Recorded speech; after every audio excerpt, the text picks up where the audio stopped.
राम भक्तों का जीतना फिर से योगी ने विश्वास जो कहा वो कर दिखाया। 15 दिनों के अंदर मामले में दूध का दूध और पानी का पानी कर दिया। राम मंदिर चढ़ावा चोरी केस में 8 लोगों पर एफआईआर और कई गिरफ्तार। क्या शुरू हो गया योगी के आदेश के बाद अब सबसे बड़ा एक्शन? एक पक्ष उसमें है जो कहता था कि राम हुए ही नहीं, दूसरा पक्ष हुआ है जो जय श्री राम पर लाठी और गोली चलाते थे। आज वे कहते हैं कि आस्था के साथ खिलवाड़ हुआ। अरे आस्था, तुम बताओगे हमें आस्था? जो लोग कह रहे थे कि राम भक्तों की आस्था के साथ खिलवाड़ करने का मामला ठंडा पड़ जाएगा, उन सबको अब मुंहतोड़ जवाब मिल गया है, क्योंकि योगी ने कहा था कि 15 दिन रुक जाइए, उसके बाद दूध का दूध और पानी का पानी हो जाएगा।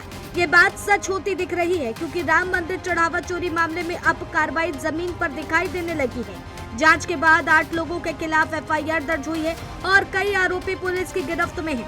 ऐसे में सरकार अपने एक्शन को कानून के मुताबिक बता रही है, जबकि विपक्ष पूछ रहा है क्या जांच की अगली कड़ी और बड़े नाम सामने आएंगे।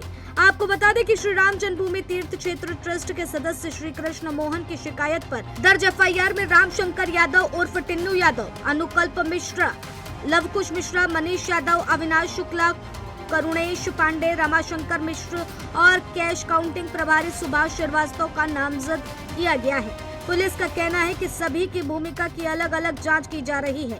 अंतिम निष्कर्ष अदालत और जांच पूरी होने के बाद ही सामने आएगा। राम मंदिर केस में क्या क्या हुआ?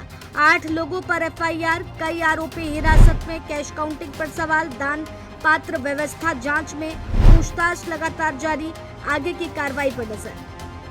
जांच में सामने आया है कि हर आरोपी की जिम्मेदारी अलग थी। कोई दान पात्रों का गणना कक्ष तक पहुंचने का काम करता था, तो कोई नोटों की गिनती में शामिल था, तो कोई पूरी कैश काउंटिंग प्रक्रिया की निगरानी करता था। अब पुलिस सभी की भूमिका को जोड़कर पूरे घटनाक्रम की कड़ियां तलाश रही है।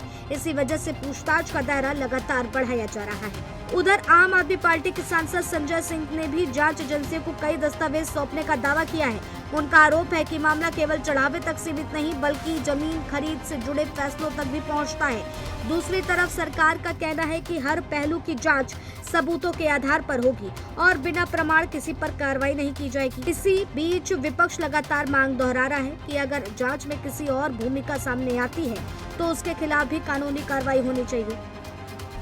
अब आगे क्या होगा?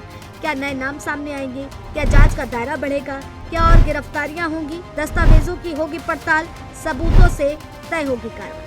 अब पूरी बहस एक नए सवाल पर टिक गई है। जिन चेहरों को लेकर पिछले कई दिनों से सबसे ज्यादा राजनीतिक बयान दिए जा रहे थे, वे एफआईआर में शामिल नहीं हैं।